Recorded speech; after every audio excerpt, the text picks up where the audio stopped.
Hello everyone, welcome to episode 12 of the Listening Room Sonic Journeys. I am your host, your groove guru, and your guide to the vibes, the cultural DJ. And over the last few weeks, we've been delving into some Miles Davis lore. I did a 3-part series talking about Miles Davis and his hiatus period albums and how they became part of his essential canon. That episode, or the last episode, episode 11, was the last episode of that series, part 3. And now we're moving on to something else, but it is still involving Miles Davis. Now, after this episode, I promise we'll get off of Miles for a bit, but this is one of my favorite stories in popular music history, and it is the story of the greatest supergroup that never was. If you're new, be sure to like and subscribe. Be sure to check out the socials, the Cultural DJ TikTok and Instagram. Those links will be in the description. And also be sure to check out the accompanying playlist as well. The link for that will also be in the description. So, the greatest supergroup that never was. We're talking about the formation or the lack thereof of Miles Davis, Jimi Hendrix, Tony Williams, and Paul McCartney. Exactly. This is a story that's been told a bunch of times, 1,000 times, and a bunch of different ways, but we're going to give it the old cultural DJ spin. So in October of 1969, Jimi Hendrix would famously send a telegram Paul McCartney's way, asking him to come in and play bass with him, Miles, and Tony, and the telegram reads thusly, and this was sent from Hendrix actually to the Apple Records building in London. Apple Records, of course, was the facility that the Beatles had created for their various creative ventures and whatnot. But it was sent directly to there, and it reads thusly: "We are recording an LP together this weekend in New York. Stop. How about coming in to play bass? Stop. Call Alvin Douglas. Peace, Jimi Hendrix, Miles Davis, Tony Williams." So that's the famous telegram, and that's Hendrix and Miles and Tony wanting to create an album together and wanting to enlist Paul McCartney to come in and play bass for them. But where was each musician at in 1969? Well, Hendrix was at the height of his popularity. He was considered to be like the greatest guitarist even at that point, right? And at this point in 1969, he was moving away from the experience and distancing himself from the psychedelic rock box that many fans and critics had put him in. He was trying to expand outward past that reputation for just being a psych rock guitarist. He was in the process of building his Electric Ladies studio, and he spent a great deal of time in the studio experimenting with different sounds. The music that he was moving towards was way more groove and rhythm based, longer compositions, and you can hear this in songs like, say, Power of Soul, Machine Gun, and Message to Love. In fact, he would start out his famous Woodstock set with Message to Love, saying before that because they had only had about 2 or 3 rehearsals, they were going to do mostly a primary rhythm thing.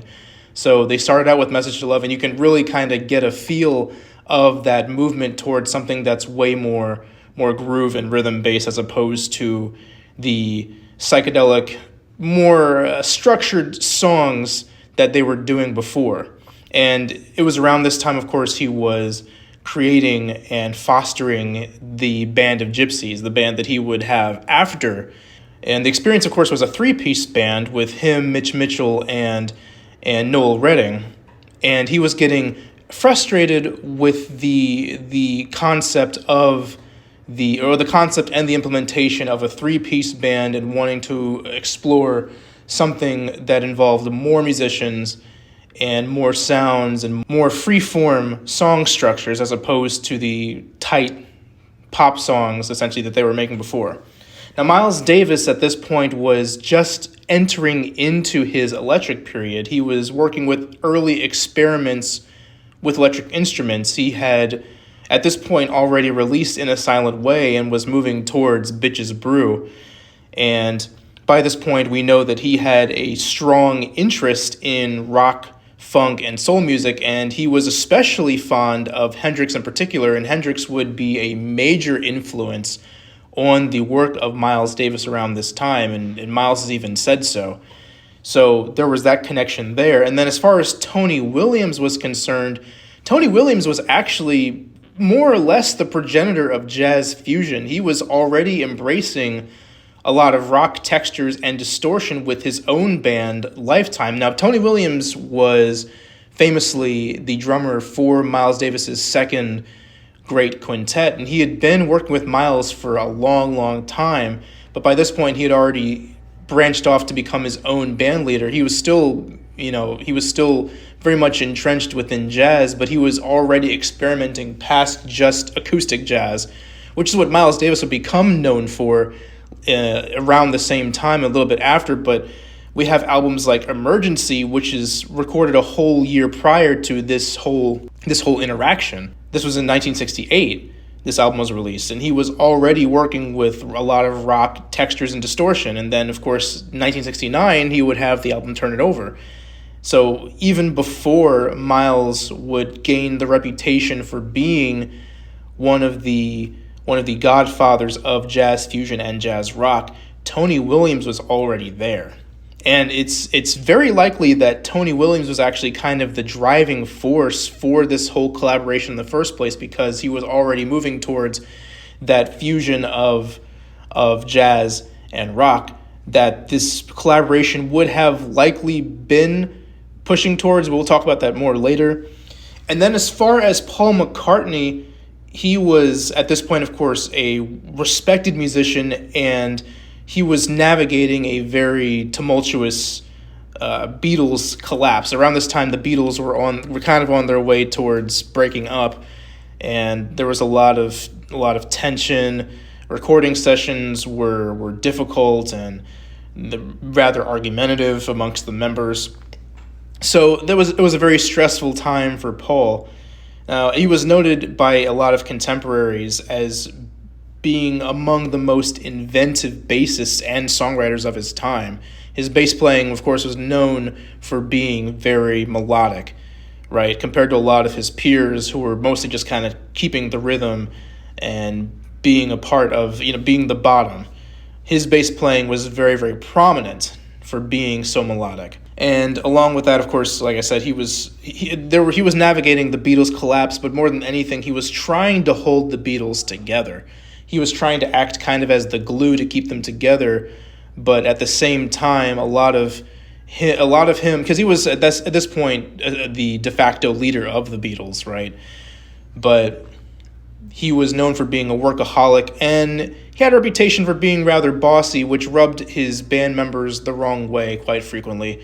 So he was trying to act as the glue while also being perhaps a factor as to why members were beginning to distance themselves from the band, right?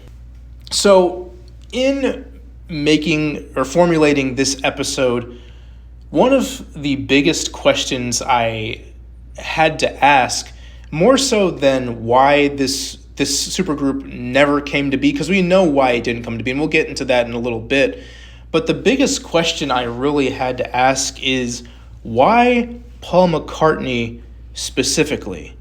Now, don't get me wrong, I love Paul McCartney, and the Beatles are my favorite band of all time, but considering this was 1969, you had people like Jack Bruce, John Entwistle, Larry Graham, and even Billy Cox, who was a member of Jimi Hendrix's own band of Gypsies, and he was an accomplished bassist himself, and he very much knew the direction that Hendrix wanted to go in at this time. He would have known it intimately.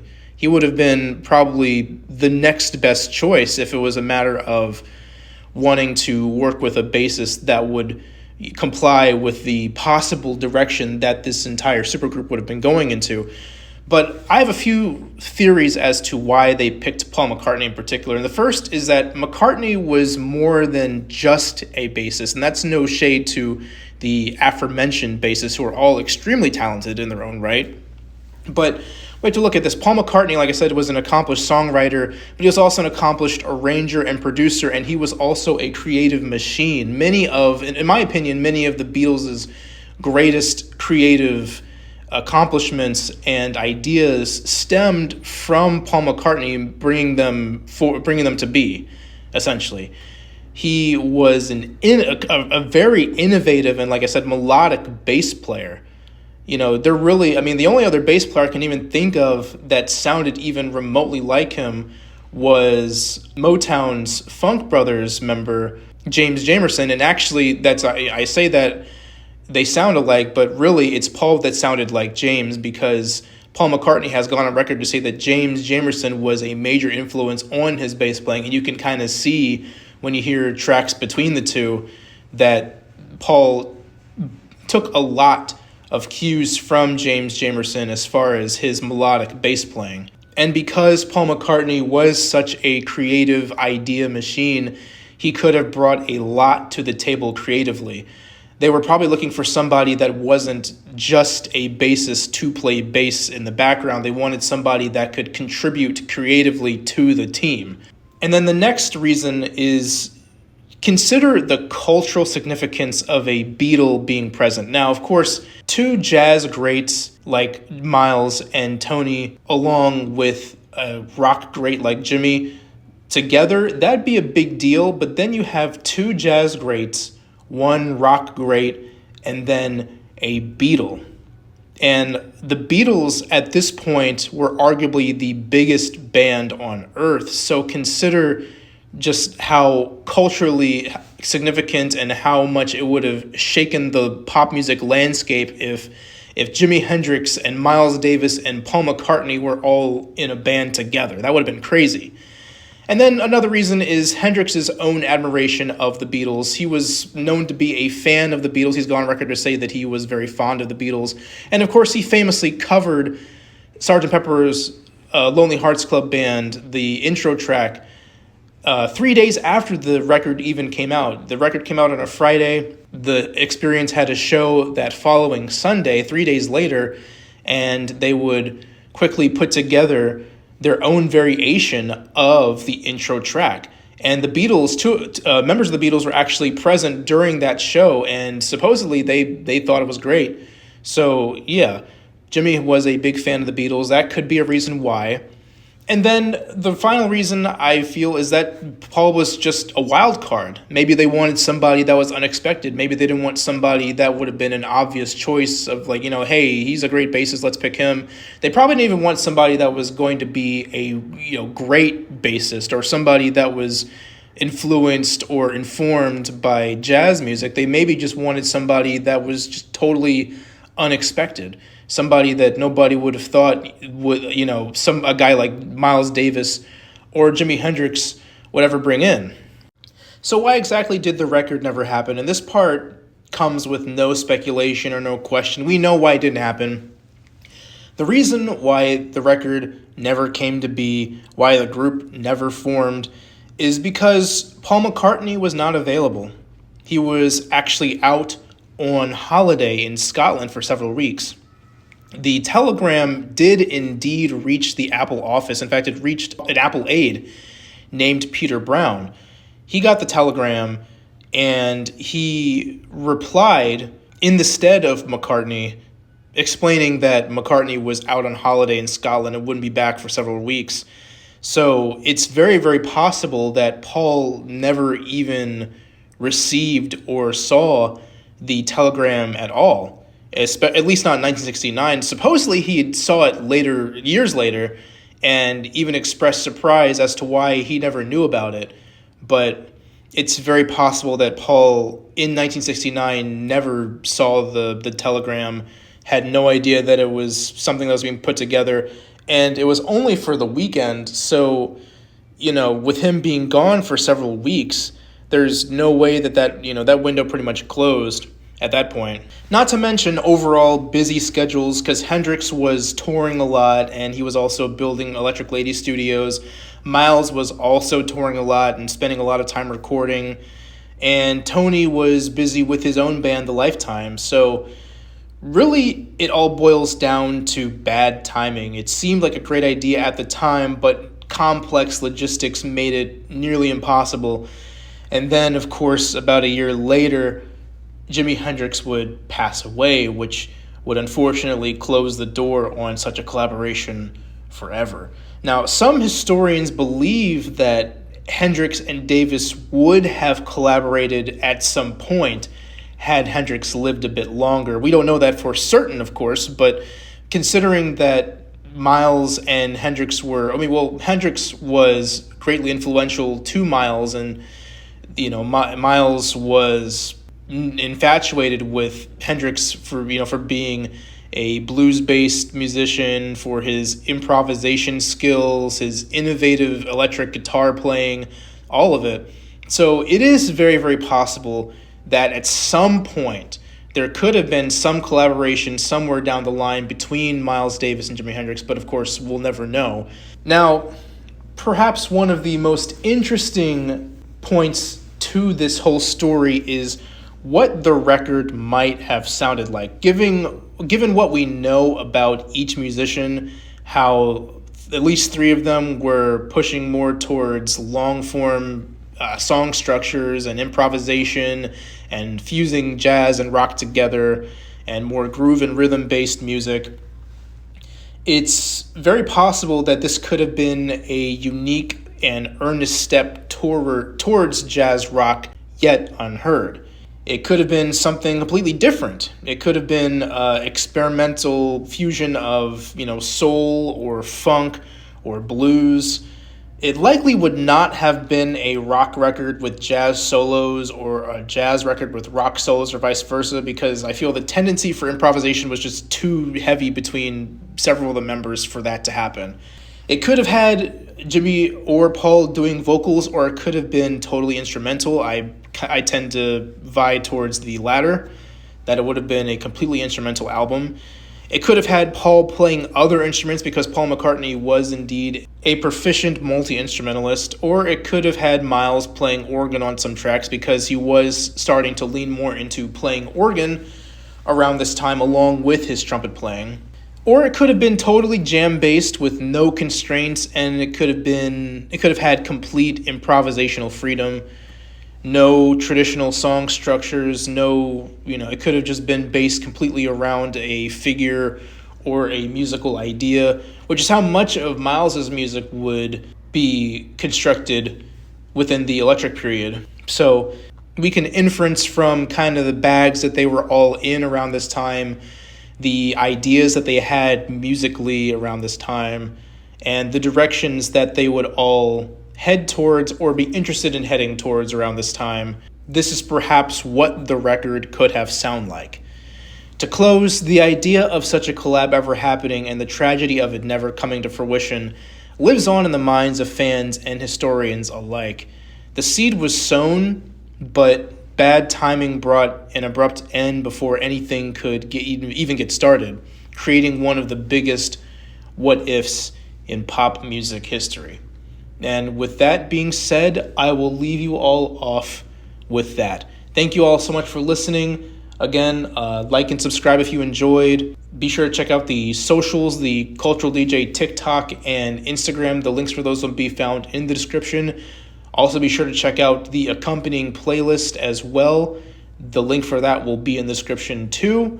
And thank you all again for listening, and I will see you all in the next episode. This is the Cultural DJ signing off.